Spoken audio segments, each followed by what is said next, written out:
everyone, another pick a card, and I'm Dorothy, the creator of both the Tarot of Asterisms and this deck, the Dark Rose Divination deck. She'll be next off the rank. We'll see if we can't launch it, but in the meantime, pick a card. You can pick A, B or C and do that now. And if you do that now, then when we turn that card over, you've got what you've got. So this is a really nice system. I rather enjoy doing the little videos. So A, as we turn A over, we have beginnings.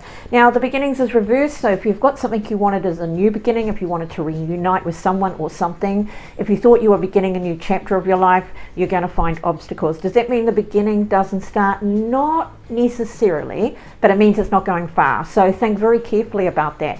If you're hoping for change in some part of your life, this card is telling you it's not going to happen by itself. It may be time for you to do something so that you can get the results or the beginning or the change that you're looking for. The most interesting thing about the word beginning is that it implies that there is something new. Okay, it is not a reverberating of something old. So to have something new, if you're looking at a relationship, requires that you create something new within a construct. That is, you can't just go ahead and do the same old thing and expect something new to be coming out of that. And with it reversed, you will hit the challenges very quickly. Now, for the other side of this card in reverse, if you are starting a new business, if you're starting a big enterprise, if you're starting something brand new, you're going to hit obstacles. It doesn't mean that you shouldn't have started it or that you made a mistake. It means that's life, and you need to be prepared when you start anything brand new for those challenges and those things that may come forward. If you're not prepared for them, they can be a bit of a shock. So allow for that. You know, if anybody is starting a business, the first thing you know right at the offset is it takes years to build a successful business. It takes years of consistency. It takes years of input. It takes years of commitment, no matter what that business is. I can remember when I first started my business as a clairvoyant, and I had a shop. And when I first started that, I went to an accountant, got myself all set up, was a bit horrified when he said, you need to understand right at the outset that it takes 7 years to build a foundation for a successful business. That is all businesses. And he said, in the meantime, you need to be building that business. And he was right. It did take that long. In fact, it took a little bit longer. So understand that that commitment and consistency is the key to creating the life that you want, no matter what that life is. And so B, we have the card Faith. Now, I hope you like my cards. Now, faith is about having faith in yourself. Now, while I've got a church here on purpose, it is like your sacred self. It's your inner being. Have faith in your understanding of who you are. Have faith in your knowledge of who you are. Have faith in your abilities and talents.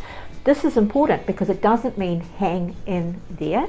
It means that if you know inside yourself that something isn't right for you, have faith in that knowledge. You understand? If you know deep inside yourself that something is right for you, I don't mean just now, because if something's right for you just now, you don't need faith in it. You already have no faith in it. So if you know something is right for you in the long term, it's the right direction, it's the right path for you to take in the long term, then this is the card that says trust that. Now, this isn't gut instinct. This isn't desire or want or monetary return or thought. It isn't about the outside world. It is about your inner being. When you trust that inner being, it's like this church. It's really strong. And you may notice, or you may not have noticed, see the little flower we've got there? The little dandelions they grow in nothing. They literally grow in nothing, in little bits of concrete. And it says that if you've got faith in yourself, if you've got faith in your idea and your path, all of those things, these challenges or obstacles that may come in front of you are nothing. You will grow through them, and literally grow through them. It's not that they're not painful, difficult or otherwise, but when you have that irrevocable sense of faith in yourself to create the life that you want, to create happiness for yourself, to create your material wealth, to create the environment that you need to thrive in, then you will be just fine. If you don't have faith in yourself, life goes backwards, or you make choices that require validation from others, and that never sits well with anyone. And that is a very serious thing I just said then. When you make choices that require validation of others, you have no faith in yourself to create happiness, to create the life you want, or create your material wealth.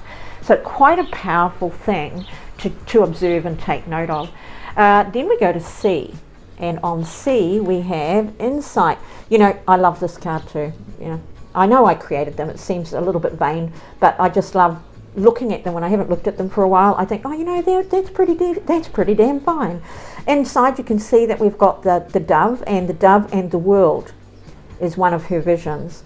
So for the insight card, understanding what insight is, it's the ability to take messages or instruction from within a larger construct, or within a larger, what should I say then? Within a larger concept, if you like. So that is where you can see through things. You can see into things. It is insight. It is not intuition. Two different things. So as something is brought to you, if you chose C, you will be able to see exactly what's inside the package. So it's a little like X-ray vision.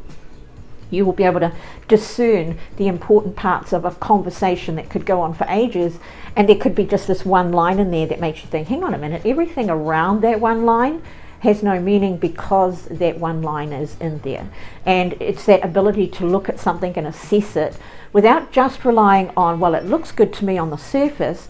You will find, without even trying, this is your skill or your superpower for the next wee while, without even trying, you will find yourself in that position of seeing the reality regardless of what superficial looks like. The only trick with insight is using insight.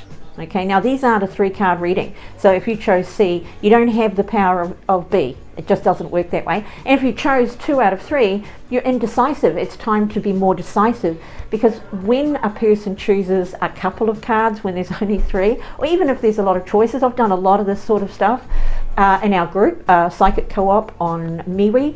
We do and have done a regular draws or choices where people choose 2, 3, or even 4. And of course it's called hedging your bets, so you don't have faith in yourself right at the outset to make a choice, or you're hoping that one of your choices will be positive or validate something you already believe. So quite an interesting thing. But if you found this video today, doesn't matter the date, doesn't matter when it was drawn, it becomes part of your ability to go and seek out and find a randomized information that you can use. So there you go. I've got a few picker cards up online. You can check us out on Quora Spaces. You'll find them there. You'll find them on our MeWe page. Psychic Co-op is both of those. And of course you'll find them up on my video channel, which is rumble.com and BitChute, take your pick. We're in a multifaceted, decentralized idea for me at the moment. Anything non-central I'm into. So that's us for today. Ciao for now.